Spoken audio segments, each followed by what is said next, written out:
ఇంకొక ఉదాహరణ, చంద్రబాబు గారి బావమడిది వియ్యంకుడు బాలకృష్ణ గన్ పట్టుకొని టపా టపా అని ఇద్దరిని కాల్చి పడేయలేదా అని అడుగుతా ఉన్నా. టపా టపా అని గన్ను పట్టుకొని కాల్చి పడేయలేదా అని అడుగుతా ఉన్నా. ఇదే పెద్ద మనిషి బాలకృష్ణ, చంద్రబాబు నాయుడు గారి వియ్యంకుడు, టపా టపా అని ఇద్దరిని లేపేయలేదని అడుగుతా ఉన్నా. ఎవరిదయ్యా గన్ కల్చర్ అని అడుగుతా ఉన్నా. ఆ తర్వాత సాక్షులు ఉండకూడదని చెప్పి ఆ ఇంట్లో ఉన్న వాచ్మెన్ను, అంటే వాళ్ళ ఇంట్లో ఉన్న వాచ్మెన్ను బండరాయితో మోది చంపారు. వాచ్మెన్ను కొద్ది రోజులకే, ఈ ఇన్సిడెంట్ జరిగిన కొద్ది రోజులకే ఆ ఇంట్లో ఉన్న వాచ్మెన్ను బండరాయితో మోది చంపారు.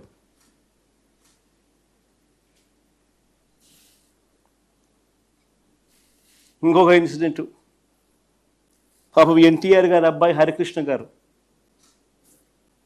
యాక్సిడెంట్లో ఆయన చనిపోతే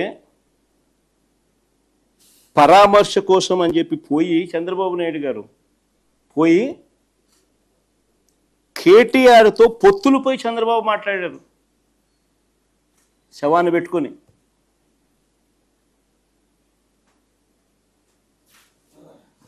మరి ఎవరిదయ్యా శవరాజకీయాలని అడుగుతా ఉన్నా.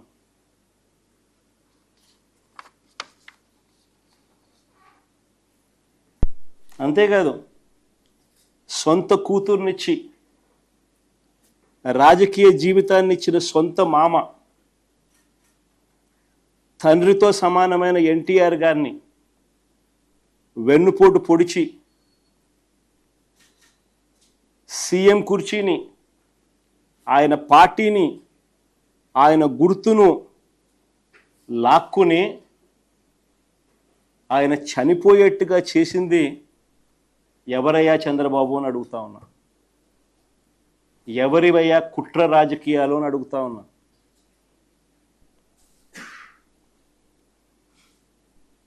మరో ఇన్సిడెంట్, వంగవీటి మోహన్ రంగారావు గారు ఒక టైగర్. ఆయన ఎలా చనిపోయారు? పేదలకు ఇళ్ల పట్టాలు ఇవ్వాలని విజయవాడలో నిరాహార దీక్ష చేస్తూ ఉంటే అర్ధరాత్రి చంద్రబాబు నాయుడు గారి గవర్నమెంటు, తెలుగుదేశం పార్టీ అధికారంలో ఉంది, అర్ధరాత్రి నరికి చంపారు. ఈ ఘటనలో వేళ్ళన్నీ కూడా చంద్రబాబు గారి వైపే చూపిస్తాయి. హరిరామ జోగయ్య గారు అప్పట్లో తెలుగుదేశం పార్టీ మంత్రి, చంద్రబాబు నాయుడు గారి సహచరుడు, అప్పట్లో తెలుగుదేశం పార్టీలో మంత్రి. ఆయన ఏకంగా పుస్తకం రాశాడు ఏ రకంగా ఇన్సిడెంట్ జరిగింది, చంద్రబాబు నాయుడు గారి పాత్ర ఎంత బలంగా ఉంది అని చెబుతూ. ఆ వంగవీటి మోహన్ రంగారావు గారి హత్య కేసులో ఒక ప్రధాన నిందితుడు వెలగపూడి రామకృష్ణబాబు ఇప్పుడు తెలుగుదేశం పార్టీ ఎమ్మెల్యే.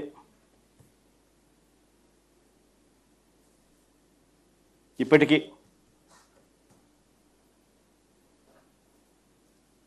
ఇంకా ముందుకు పోదాం.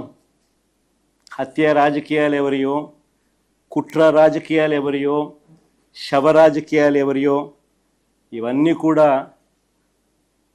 ప్రజలందరికీ కూడా తేటతెల్లం అవుతూ ఉన్నాయి.